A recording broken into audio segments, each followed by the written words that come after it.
Selamat datang ke Kelas Seram. Saya, Cikgu Relief tak bertauliah anda, Cikgu Farah. Kali ni kita akan belajar tentang sumpahan mumia. Hollywood banyak buat filem pasal sumpahan The Mummy ni kan. Asal dia pergi explore ke, pergi unearth ada catacombs ni semua, ni segala sarcophagus ni semua. Ada je sumpahan lah, entity kacau lah, macam-macam. Tapi kenapa Hollywood boleh buat filem ni? Adakah ia pernah berlaku? Ya. Hari ni Cikgu nak kongsikan beberapa, lebih kurang macam 7 lah, sumpahan mumia yang pernah direkodkan. Bagi sesetengah masyarakat atau golongan yang mencintai subjek arkeologi ni kan, dia suka baca-baca kajian atau dia suka tengok dokumentari, ramai orang yang berpendapat bahawa bila dia dah gali-gali segala piramid lah, pemakaman Fir'aun ni lah, so bila diorang bawa balik diorang punya penemuan tu, diorang bawa balik dekat negara diorang nak buat kajian, mesti ada benda yang berlaku. Okey, bagi anda yang kurang faham apa itu mumia. Mumia adalah bahasa Melayu untuk mami. Mumia tu dia bermaksud sekujur tubuh jenazah yang telah diawetkan supaya ia tidak reput beratus-ratus tahun, berabad lamanya, berkurun lamanya. Macam itulah. So pada zaman Mesir Purba, okey, zaman Mesir Purba, bukan Mesopotamia Mesir Purba. Kalau ada kematian, diorang akan awet jenazah-jenazah ni semua. Cuma when it comes to Fir'aun ni adalah satu gelaran yang digunakan pada zaman Mesir Purba untuk describe raja. So bila kita cakap pasal Fir'aun, ada banyak-banyak kisah Nabi pun ada sebut Fir'aun. Fir'aun ni bukan satu orang. Fir'aun ni ada banyak Fir'aun. So Fir'aun adalah bermaksud raja. So bila cikgu sebut mumia Fir'aun, dia bermaksud mumia seorang raja pada zaman Mesir Purba. Kenapa masyarakat moden suka nak gali sangat kubur-kubur Fir'aun ni? Sebab bila Fir'aun, seseorang raja itu, meninggal dunia, dia diawetkan dengan cara lain, lebih mantap lah daripada rakyat marhain. So bila kita buka dia punya keranda batu tu, sarcophagus tu, you akan nampak intactnya mami ni. So you boleh kaji, boleh belajar lah. That's how para pekaji boleh discover rupa bentuk seseorang Fir'aun tu, atau boleh dapat idea apa bahan yang digunakan pada zaman dahulu. Because mumia ni dia tak reput. Selain diawet macam tu, Fir'aun yang meninggal dunia ni, bila diorang meninggal, diorang bawa sekali harta-harta. So dekat dalam dia punya tomb tu, makam tu, akan adalah harta karun ni semua sekali. Sebab itulah manusia ni suka nak gali-gali kubur-kubur Fir'aun. Kita kupas lain kali lah tentang Fir'aun, jenis-jenis Fir'aun yang wujud, Fir'aun yang dijumpai itu nantilah cikgu kupas. Sebab macam biasa cikgu pun release satu period je. So mari kita mulakan kepada sumpahan pertama yang pernah dicatat dalam sejarah. Kisah pertama, sumpahan Fir'aun Tutankhamun. Pada tahun 1922 bertarikh 4 November, ahli arkeologi terkenal Howard Carter dan pasukannya menemui makam seorang Fir'aun di Valley of the Kings. Nama lembah ni adalah Lembah Raja-Raja. Sebab kat sini lah diorang jumpa banyak makam-makam Fir'aun. So, yang diorang jumpa ni adalah makam Fir'aun Tutankhamun. Spelling dia Tutankhamun.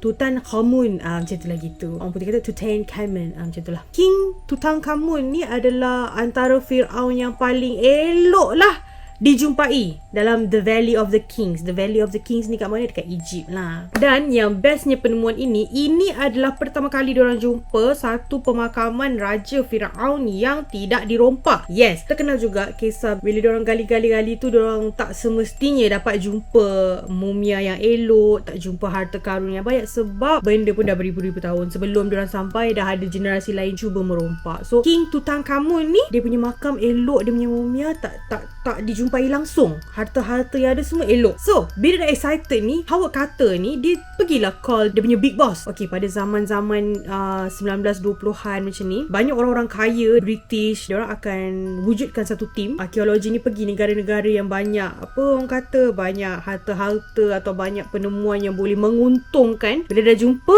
hak tu adalah hak mereka. So bila Howard Carter ni, sebab dia ahli arkeologis, dia duk sep segala pasir-pasir tu jumpa kan. So pergi call lah big boss dia. Big boss dia dekat England lah. Nama bos dia lah Lord Carnarvon. Narvon, Carnarvon. Mungkin cara sebutan cikgu mungkin salah sikit, but it's okay. So, Lord ni happy lah bila tim dia dah jumpa penemuan Firaun ni. So, dia kata, okay tak apa, tunggu. Dia akan segera pergi ke Egypt untuk membuka sarcophagus. Okay, daripada tadi cikgu dah sebut sarcophagus ni apa? Okay, sarcophagus ni adalah keranda batu.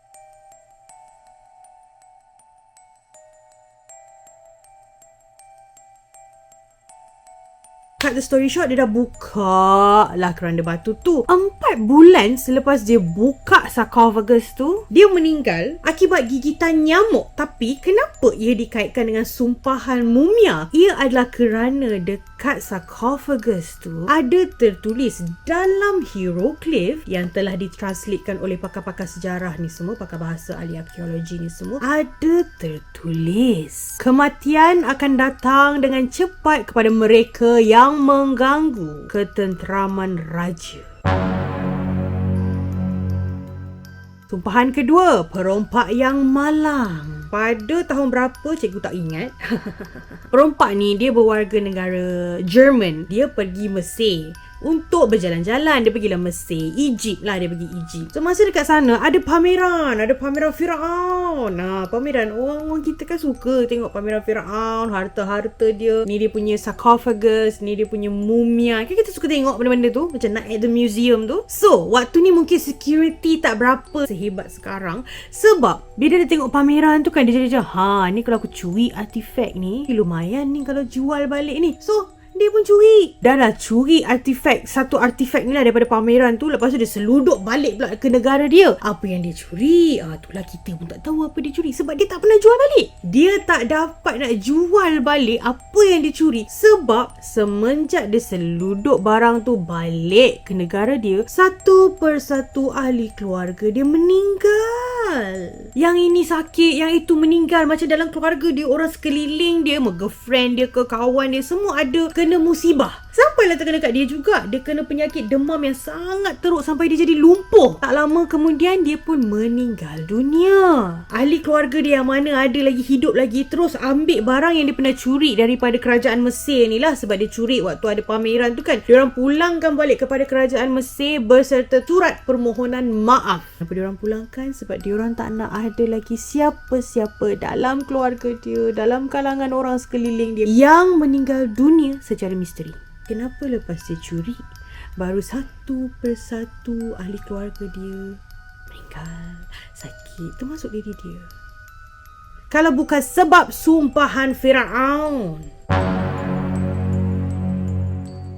Sumpahan ketiga, The Deadly Hand of King Tut. Masih tentang Firaun Tutankhamun. Kalau tadi 1922, sekarang 1924. Daripada Egypt dah bawa ke England dah. Okey, ada seorang pakar radiologi dia pakar radiologi. Apa itu pakar radiologi? Dia pakar yang bab-bab X-ray ni semua, yang radiation punya barang-barang, dia pakar. So nama dia Sir Archibald Reed. So waktu ni pada zaman ni, masa diorang jumpa Firaun tu, mumia tu adalah satu badan sekujur tubuh yang elok. Tetapi bila nak buat kajian, bila nak buat X-ray ni semua, mumia tu terpaksa dipotong kepada beberapa bahagian sebab susah nak transport ke sana ke sini kalau jenazah yang besar kan. So dia potong. So yang dapat dekat Sir Archibald Reed ni, dia dapat tangan. Sebab tu nama sumpahan ni The Deadly Hand of King Tut. Kenapa tangan maut? Okey, waktu ni dia tengah nak buat X-ray lah. So dia kena buka bungkusan yang membaluti tangan mumia Firaun itu. So dia dah buka, dia buat X-ray, yada. Tak sampai 24 jam selepas dia buka bungkusan tangan tu, dia tiba-tiba sakit misteri dan juga meninggal pada tahun yang sama. So kematian beliau dipercayai adalah sebab salah satu sumpahan Firaun Tutankhamun yang daripada awal dia dah tulis dekat keranda batu dia, barang siapa yang mengganggu ketenteraman raja akan menemui ajal dengan cepat. Kan cikgu dah cakap awal tadi, walaupun ayat cikgu berubah-ubah tapi samalah konteksnya. Jangan usik. Dia bak kata macam lagu Joe Flizzo dengan Sonawan. Jangan kejut harimau yang sedang tidur. Jangan. Sumpahan yang keempat, Annual Mysterious Death, kematian misteri tahunan. Kematian misteri berlaku kepada siapa? Berlaku kepada keluarga Zaki Hawass, seorang pakar arkeologi Mesir yang sangat hebat. Kabarnya setiap tahun akan ada ahli keluarga dia yang meninggal dunia. Sebab kerja dia pun setiap tahun ialah mengorek segala kubur-kubur Firaun ni yang ada kat Mesir. Mula sekali makcik dia meninggal dunia secara misteri. Tak tahu sakit apa. Genap setahun daripada tarikh yang sama makcik dia meninggal tu, pakcik dia pula meninggal dunia. Dan diikuti oleh sepupu dia. Semuanya genap setahun tarikh yang sama kabarnya. So kematian yang berturut-turut dalam keluarga Zahi Hawass ni lah orang ramai mula speculate lah sebab kerja kau tu itulah terkena sumpahan. Tapi of course untuk Zahi, dia rasa benda tu hanyalah kebetulan. Sebab kalau nak ikutkan ajar maut kan di tangan Tuhan. So dia sangkallah dakwaan orang ramai tentang sumpahan Firaun terhadap keluarga beliau.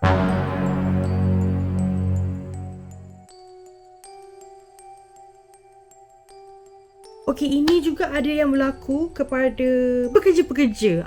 Kalau tadi kita duk cerita pasal bos, ni staff-staff yang berada dekat tempat kejadian, dekat lokasi arkeologi ni bukan satu orang je kerja kan, ada ramai-ramai orang semua dengan brush masing-masing tu kan. Ada salah seorang pekerja dekat site yang bernama Hugh Evelyn White. Dalam tim dia, seorang demi seorang meninggal. Bila dia tengok seorang demi seorang meninggal secara misteri, dia dapat penyakit tekanan perasaan tau. Dia jadi depressed, dia jadi murung, dia jadi stres. Sebab dia merasakan ini adalah sumpahan Firaun. Dia tak tahan sangat dengan perasaan takut terhadap sumpahan ni. Dia telah meragut nyawanya sendiri.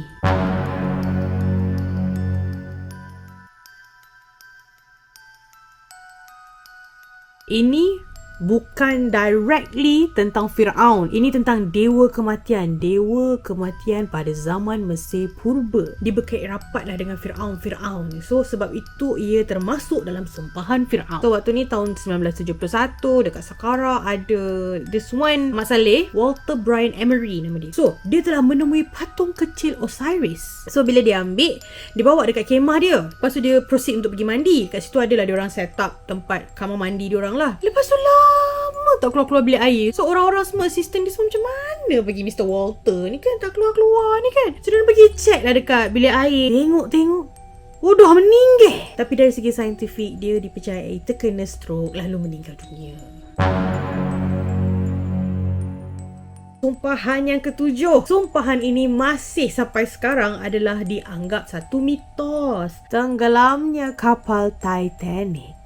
Mesti korang macam, Titanic? Sumpahan mumia? Ya, ia dikatakan berpunca daripada kisah legenda sebuah museum di England. Menurut kisah legenda ini, dekat museum tu, pengawal keselamatan akan dengar suara macam-macam tau pada waktu malam. Suara-suara aneh ni akan datang daripada sarcophagus, daripada area pameran mumia Egypt ni akan dengar suara-suara aneh. Ada juga kes di mana pengawal keselamatan meninggal secara misteri. Orang tak tahu kenapa dia meninggal. Adakah sebab sumpahan? So pihak museum tak nak dah ada macam-macam kisah atau report tentang pameran Firaun tu. Dia telah mengirimkan barang-barang itu ke Amerika Syarikat dan kabarnya barang-barang itu dihantar melalui sebuah kapal yang telah tenggelam secara tragis, iaitu kapal Titanic. Okey, itu sahaja sumpahan yang cikgu boleh kongsi. Waktu pun dah nak tamat. Cikgu cuma nak ingatkan bila kita dengar kisah-kisah sumpahan ni, jangan terus kita rasa macam betul lah ada sakti dekat Firaun tu. Walaupun sebenarnya kita pun percaya pada zaman dahulu memang ada banyak amalan-amalan yang diamalkan menggunakan sihir. Betul, itu adalah fakta. Tetapi mungkin juga dari sudut saintifik, bila orang buka makam Firaun tu, mestilah ada bakteria-bakteria pada zaman dahulu yang dah wujud. Buka dekat kita, kena dekat kita, antibody kita tak tahu tu bakteria jenis apa, tak tahu nak lawan. Itu yang boleh sakit misteri. Macam zaman sekarang, apa yang berlaku bila saintis duk cairkan segala bakteria iceberg yang ada dekat Antartik ni semua untuk kaji bakteria yang dah beku berjuta-juta tahun tu. Dia nak kaji supaya andai kata bila semua ais dah mencair, bakteria-bakteria ni akan dinyah bekukan dan akan mengalir dalam lautan kita. Jadi diorang kena buat kajian sekarang macam mana nak counter attack bakteria-bakteria ni bila dia serang kita pada tahun 1920-an. Masa tu mana ada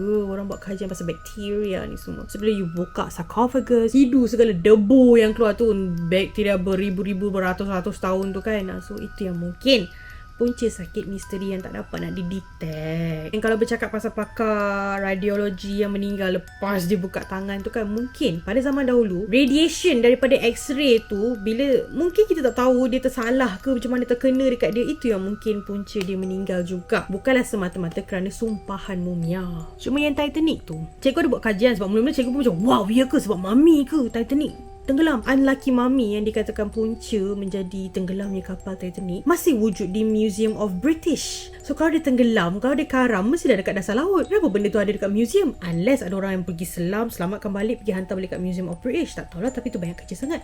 So daripada cikgu berteka-teki, baiklah kita endkan kelas ni dengan apa yang berlaku, sumpahan-sumpahan ni semua mungkin adalah kisah-kisah legenda yang cerita yang macam orang kata diperbesar-besarkan. Benda kecil je tapi orang macam cerita macam tu lah kot. Macam kita masa zaman Mastika dulu ada sumpahan anak derhaka kepada ibu bertukar menjadi ikan pari.